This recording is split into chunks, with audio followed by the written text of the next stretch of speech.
Hi hello ನಮಸ್ಕಾರ friends, welcome to my YouTube channel. ಇವತ್ತಿನ special ಅಂತ ತಮ್ಮಲ್ಲಿ ನೋಡಿದ್ರೆ ಗೊತ್ತಾಗುತ್ತೆ. ಹೌದು, ಒಂಥರ ಸ್ಪೆಷಲ್ ಅಂತಲೇ ಹೇಳ್ಬೋದು. ಉತ್ತರ ಕರ್ನಾಟಕ ಹುಬ್ಳಿ ಸ್ಟೈಲಲ್ಲಿ ಮಾಡುವಂತಹ ಜೋಳದ ವಡೆ ಹೇಗೆ ಮಾಡೋದಂತ ನೋಡೋಣ ಬನ್ನಿ. ಸಖತ್ ಯಮ್ಮಿಯಾಗಿರುವಂಥ ಬ್ರೇಕ್ಫಾಸ್ಟ್ ಅಂತಲೇ ಹೇಳ್ಬೋದು. ಒಂದ್ಸರಿ ನೀವು ಟ್ರೈ ಮಾಡಲೇಬೇಕು. ಇದನ್ನು ಟ್ರೈ ಮಾಡಿ ಹೇಗಾಗಿತ್ತು ಅಂತ ಕಮೆಂಟ್ ಮಾಡಿ ತಿಳಿಸಿ. ಹೇಗೆ ಮಾಡೋದಂತ ನೋಡ್ಕೊಂಬರೋಣವಾ. ಫಸ್ಟ್ ಚಟ್ನಿ ಮಾಡೋಣ. ಮಿಕ್ಸಿ ಜಾರ್ಗೆ ತೆಂಗಿನಕಾಯಿ ತುರಿ, ರುಚಿಗೆ ತಕ್ಕಷ್ಟು ಉಪ್ಪು, ಬೆಳ್ಳುಳ್ಳಿ, ಸ್ವಲ್ಪ ಸಕ್ಕರೆ, ಹಸಿಮೆಣಸಿನ್ಕಾಯಿ,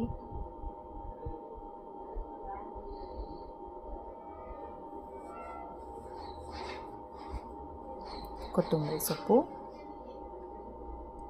ಇದನ್ನು ನೀರು ಹಾಕಬಾರ್ದು, ಹಾಗೆ ತರಿ ರುಬ್ಕೊಂಬಂದುಬಿಡೋಣ. ನೋಡಿ, ಇಷ್ಟೇ ಚಟ್ನಿ ರೆಡಿ ಆಗಿಬಿಡುತ್ತೆ. ಜೋಳದೊಡೆಯ ಚಟ್ನಿ ರೆಡಿಯಾಗಿದೆ. ಈಗ ಜೋಳದೊಡೆ ಹೇಗೆ ಮಾಡೋದಂತ ನೋಡೋಣ. ಮಿಕ್ಸಿ ಜಾರಿಗೆ ಹಸಿಮೆಣಸಿನ್ಕಾಯಿ, ಖಾರಕ್ಕೆ ಎಷ್ಟು ಬೇಕೋ ಅಷ್ಟು ಹಾಕ್ಕೊಳ್ಳಿ. ಕೊತ್ತಂಬರಿ ಸೊಪ್ಪು, ಕರಿಬೇವಿನ ಸೊಪ್ಪು, ಶುಂಠಿ, ಬೆಳ್ಳುಳ್ಳಿ ಸ್ಕಿಪ್ ಆಗಿದೆ, ಬೆಳ್ಳುಳ್ಳಿ ಆ್ಯಡ್ ಮಾಡ್ಕೊಳ್ಳಿ. ಜೀರಿಗೆ, ಇದಿಷ್ಟು ನುಣ್ಣಗೆ ರುಬ್ಕೊಂಬರೋಣ. ನೋಡಿ, ಇದು ಪೌಡ್ರ್ ರೆಡಿಯಾಗಿದೆ. Sir, paste ready ಮಾಡ್ಕೊಂಬಂದಿದ್ದೀನಿ.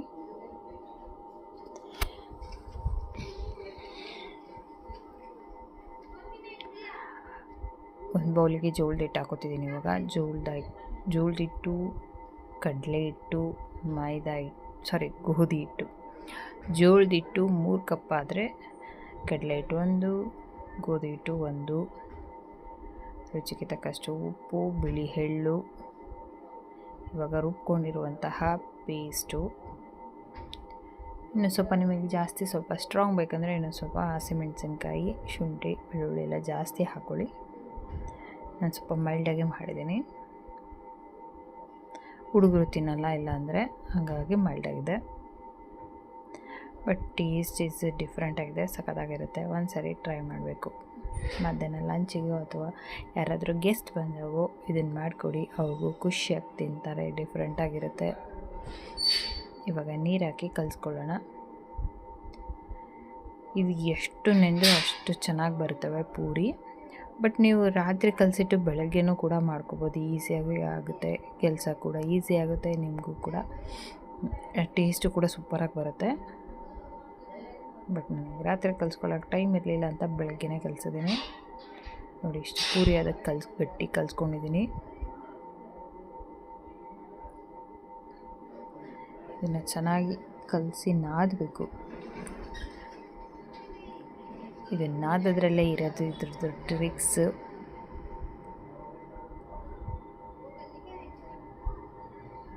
ಒಂದೇ ಥರ ಪೂರಿ ತಿಂದರೂ ಬೋರ್ ಆಗಿದ್ರೆ ಈ ಥರನೂ ಮಾಡ್ಕೊಂಡು ತಿನ್ನಿ. ಸಖತ್ತಾಗಿರುತ್ತೆ.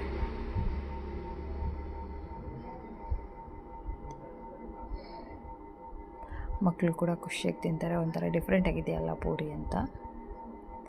ಇವಾಗ ಕಲಸಿದ್ದಾಗಿದೆ. ಇದನ್ನು ನೆನೆಯಬೇಕು ಚೆನ್ನಾಗಿ. ನೀವು ಮಧ್ಯಾಹ್ನ ಮಾಡೋದಾದರೆ, ಇಲ್ಲ ಬೆಳಗ್ಗೆ ಮಾಡೋದಾದರೆ ರಾತ್ರಿ ಕಲಸಿ ಮಾಡಿ ಚೆನ್ನಾಗಿರುತ್ತೆ. ಇಲ್ಲ ಮಧ್ಯಾಹ್ನ ಆದರೆ ಬೆಳಗ್ಗೆ ಕಲಸಿಡಿ. ಚೆನ್ನಾಗಿ ನಾದ್ಕೋಬೇಕಿದ್ದೀನಿ. ಇವಾಗ ನೀವು ಎಷ್ಟು ನಾದ್ತೀರೋ ಅಷ್ಟು ಚೆನ್ನಾಗಿ ಪೂರಿ ಬರುತ್ತೆ. ಪೂರಿ ಕೂಡ ಉಬ್ಬುತ್ತೆ.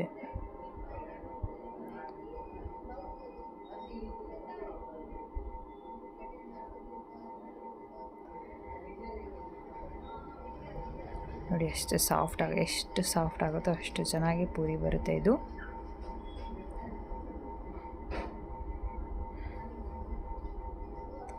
ಡಿಫ್ರೆಂಟಾಗಿರೋ ಒಂದು ಟಿಫನ್ನು ಅಥವಾ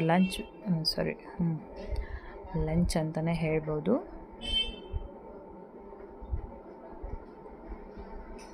ನೋಡಿ, ಎಷ್ಟು ಸಾಫ್ಟ್ ಆಗಿದೆ. ಇವಾಗ ನಾದಿ ಕೂಡ ಇವಾಗಿದೆ, ರೆಡಿಯಾಗಿದೆ. ನಾದ್ಕೊಂಡಿರೋ ಹಿಟ್ಟು ಲಟ್ಟಿಸ್ಕೊಳ್ಳೋಣ. ಇವಾಗ ಪೂರಿ ಎಣ್ಣೆ ಕೂಡ ಕಾಯಕ್ಕಿಟ್ಟಿದ್ದೀನಿ. ಈಗ ಒಂದು ಬಟರ್ ಪೇಪರ್ ಮೇಲೆ ಲಟ್ಟಿಸ್ಕೊತೀನಿ.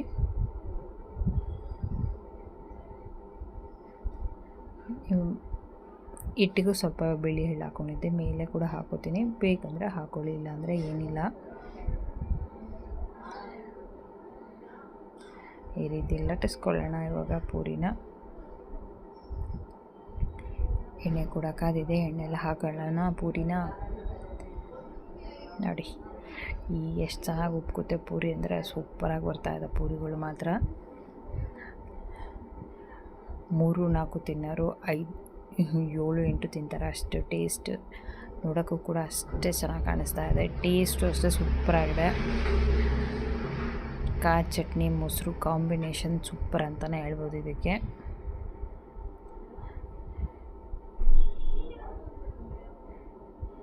ಪೂರಿ ಕೂಡ ರೆಡಿಯಾಗಿದೆ.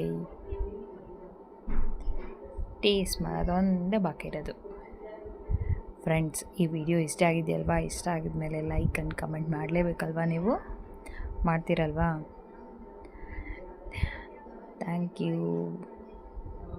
ಯಾರಾದರೂ ನನ್ನ ಚಾನಲ್ ಹೊಸ್ದಾಗಿ ನೋಡ್ತಿದ್ದೀರಾ, ಪ್ಲೀಸ್ ಸಬ್ಸ್ಕ್ರೈಬ್ ಮಾಡ್ಕೊಳ್ಳಿ. ನಿಮ್ಮ ಫ್ರೆಂಡ್ಸ್ ಆ್ಯಂಡ್ ಫ್ಯಾಮಿಲಿಗೆ ಶೇರ್ ಮಾಡಿ. ವಿಡಿಯೋ ಕೊನೆ ತನಕ ನೋಡಿ, ಎಲ್ಲ ಸ್ಕಿಪ್ ಮಾಡಬೇಡಿ. Thank you for watching the video.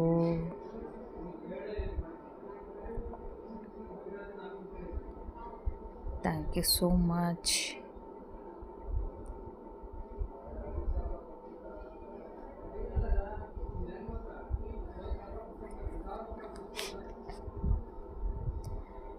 Once again, thank you so much.